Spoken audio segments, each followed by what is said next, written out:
Okay, everyone, so as you know, we are approaching our film by deadline, which means it's time to pick our anchors. Yeah, so we thought of something new, something to prove that you can do this, that you have what it takes. The Anchor Olympics! So, we'll be doing a three-legged race in the snow.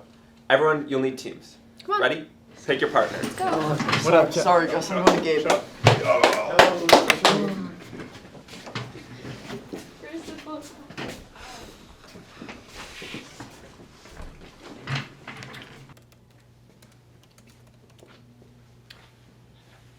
Hey, Nikki.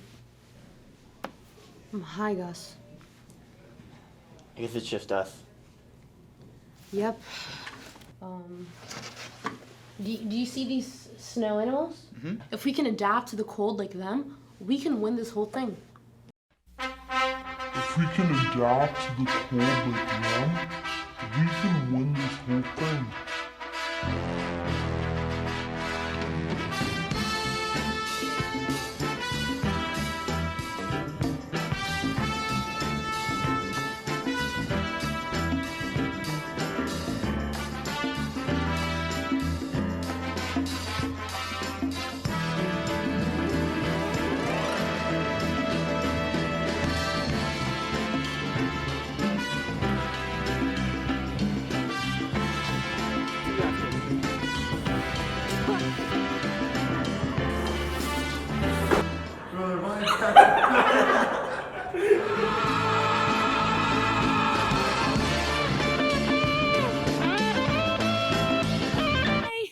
Wait, why's no one else here?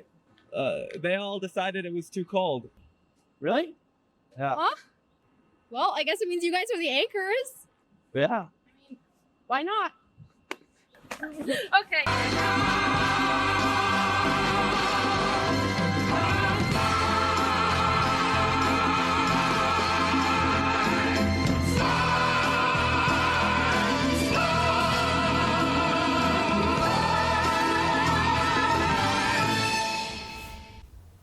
Nikki, I think I got a little bit of frostbite out there.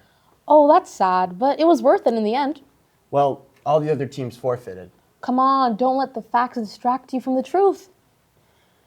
Good morning. I'm Gustavo Greg Rodriguez. And I'm Nicolle V. Welcome to the third episode of The Update. The Olympics isn't the only sporting event we're keeping an eye on. Here at Newton North, the winter sports season is in full swing. In our first story, Levi Rosenberg Van Gameren, who brings us a look at a familiar face, John McNamara, who's taking on the role of varsity boys head coach. After another thrilling postseason run, longtime basketball head coach Paul Connolly announced his retirement. Stepping into the role of head coach is support teacher and Newton North alum, John McNamara.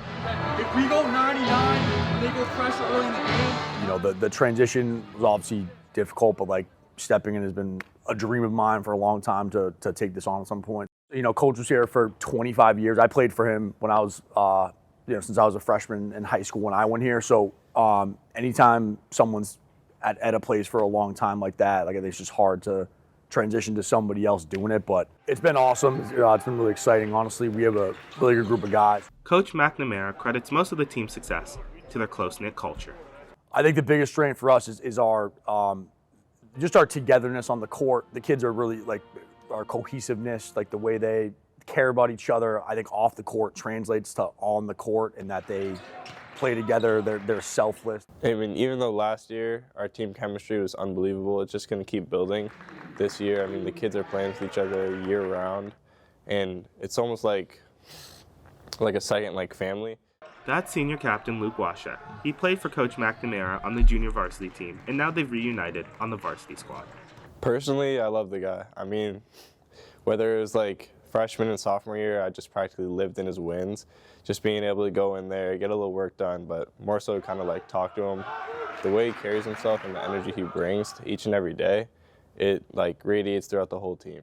We like to be role models for the kids as much as possible, just in the way we conduct ourselves, the way we go about our business every day, kind of the mentality and the demeanor we bring to practice. I think those are things that I hope can be imparted on the kids. Much of Coach McNamara's coaching philosophy is passed down from his father. My dad coached for a long time, and just seeing the relationships that he built and people he stays in touch with, 30, 40 years later, I idolize that because I hope that someday I have that same relationship. With the help of Luke, both on and off the court, Coach McNamara continues to foster a safe environment for young men to grow. I think those are things that I hope can be imparted on the kids and can be things that they can take from the season, not just about the X's and O's, like the stuff that's bigger than that. So like, you know, what it means to be coachable, what it means to work hard, what it means to be a part of a team. Like if they can take those things from the lessons and the model that we're trying to give them, then like that would be my hope, and just that they take a lot of positive out of the experience they have playing New North basketball. From the update, this is Levi Rosenberg Van Gameren. Thank you, Levi. As of Thursday, February 5th, the boys basketball team is a respectable 9-5. Our next story takes us to Burlington, where ICE has its Massachusetts headquarters. Protesters have gathered in objection to detention centers and immigration policies. Charlie Shortsleeve brings us that story. No ICE! No KKK! No fascist USA! No ICE! No KKK! No fascist USA! No ICE! I'm here in Burlington, Massachusetts, with the No Fear Street Theater ICE protest, where individuals have gathered to protest what they call inhumane conditions within ICE's facilities. Demonstrators say that they are demanding accountability, integrity, and justice for those being detained by ICE. Let's hear from the people behind today's protest. I've been coming out here pretty much since last summer. I'm an English as a second language teacher, and I'm very concerned about the rights of my neighbors, students, friends in the current climate. We've been coming out here for a couple of months to protest what ICE is doing. It's really illegal to round up people without warrants and notice and throw them in a detention center without them understanding why they're there or when they're going to be able to leave, or not allowing their lawyers to come and help them. Jennifer Klein, an immigration lawyer from Newton, says that the conditions within the Burlington ICE office are appalling. There are no beds, there are no showers, there is no dining hall or kitchen. It's never been intended to be used as a long-term detention facility, but since early spring, they have been using it for detention, and people spend days, if not weeks, in Burlington. 40 people in tiny little cells with no proper hygiene and not sufficient food and really horrible conditions.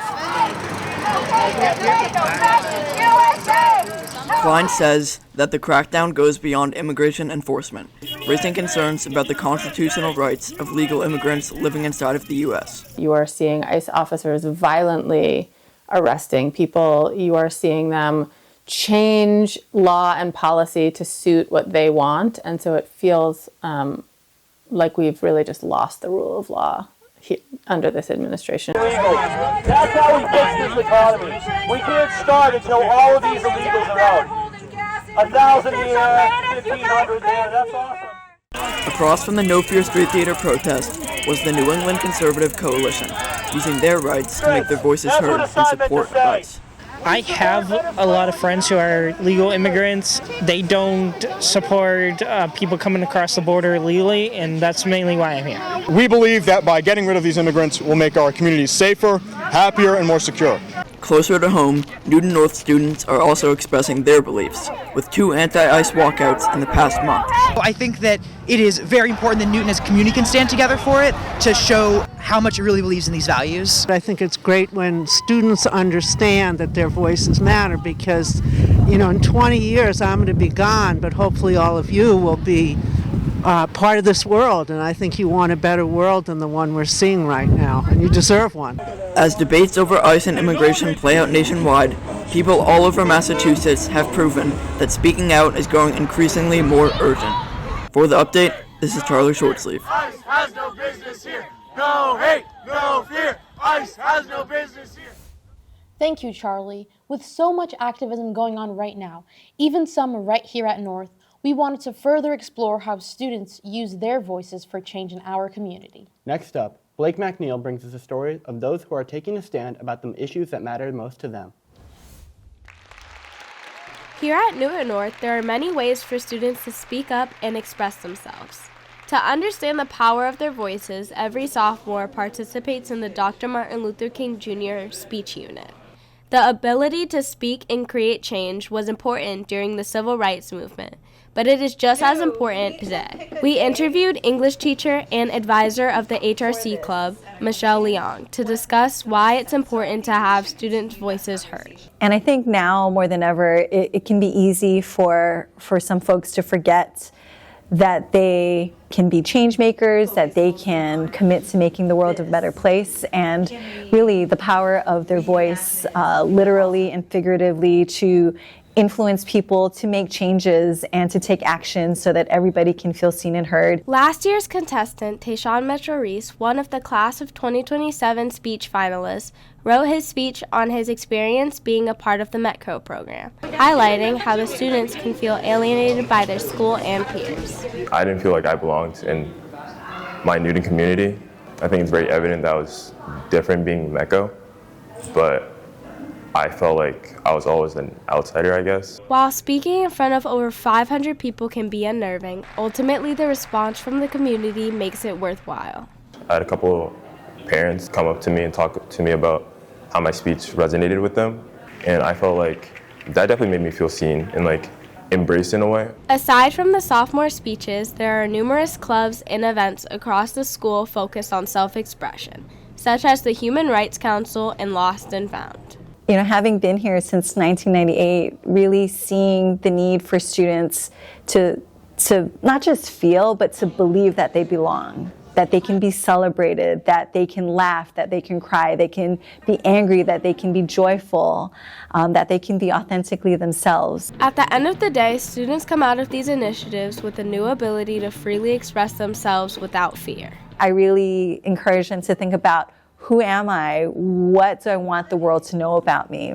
And when they have that moment where they're like, yes, this is what I want to say, this is what I want to share about myself, that's magic. For the update, this is Blake McNeil. Of so many children. Thank you. Thanks, Blake. It's great to see the power our voices can have. Next up, with some of our favorite shows recently ending, reporter Alex S Nicolle V asked the school which shows and movies have the best and worst endings of all time. In light of some favorite and long-running TV shows coming to an end, we went around asking the question, what is the best or worst ending to a TV show or movie that you have seen? Let's hear some reviews. I really like the ending to Fight Club. Fight Club 1999. It's just that reveal. It's just so shocking. I can't reveal it because Fight Club's just a great film. I think the best TV ending I can think of is the finale of Buffy the Vampire Slayer. No notes. Bridesmaids, the last ending scene where they're singing Wilson Phillips at the wedding is iconic. The ending of The Office was really good. It was really happy. Everybody was really just friends with each other, and like everybody was like dancing. I think they were doing like yoga or something. Very disappointed by the endings to both Game of Thrones and Lost. The worst finale ever would have to be, I think Game of Thrones is really disappointing. Probably the Titanic. Because he dies. The ending of Maze Runner was really upsetting to me. They just like forgot that all of it happened, and like they just like wrote something on a rock or something, and they were like, yeah, this is how we're gonna end things, and it's really happy and everybody lives happily ever after. But I didn't agree. I think the worst ending I've ever seen is The Sopranos. It just cuts to a black screen and you don't know what happens. I have not watched The Sopranos all the way through, but I've seen how it ends, and I think it's thought-provoking. And then How I Met Your Mother. Yeah, that did not stick the landing at all. The worst ending for me was definitely Stranger Things. Maybe Stranger Things as well. That ending was pretty good. I liked it a lot. I didn't watch the Stranger Things 5th season because I heard it was so bad. I did not like it at all. So disappointed. Like, I remember just being so angry after. And I gotta say, I was very satisfied by Stranger Things. I know it's controversial. Some people were really disappointed, but I thought they really stuck the landing. While we can't promise you that there will be another episode of Stranger Things, we can promise you that there will be more episodes of The Update to come. For The Update, I'm Alex S Nicolle V. Thank you, Alex. I've got a note here from one of our executive producers. He says the best TV show ending is The West Wing. I guess people should check it out then. Thanks for watching this episode of The Update. If you have a story of your own, reach out to us. You can find us in person or DM us at Newton North TV. Our staff is looking forward to hearing from you. From us at The Update, enjoy the Olympics, have a relaxing February break, and have a great day.